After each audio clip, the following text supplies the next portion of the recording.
கர்த்தருக்கு மகிமை உண்டாவதாக. கர்த்தருக்கு பிரியமானவர்களே, ஜான் ஜெபராஜ் அவர்கள் கைது செய்யப்பட்டிருக்கும் போதும் அவரை குறித்து தவறான செய்திகள் இணையத்தில் உலாவி வருகிறது.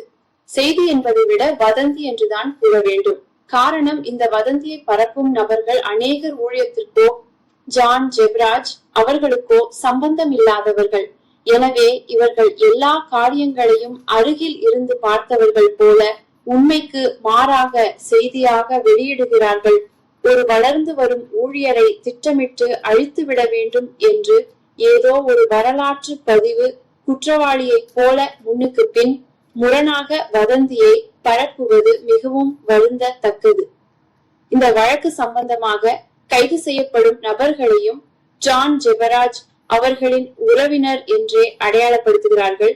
இந்த வழக்கு சம்பந்தமாக காவல்துறை எந்த ஒரு விரிவான அறிக்கையும் வெளியிடப்படாத நிலையில் சிலர் வேண்டும் என்றே திட்டமிட்டு ஜான் ஜெபராஜ் அவர்களின் பெயருக்கு களங்கம் ஏற்படுத்துகின்றார்கள்.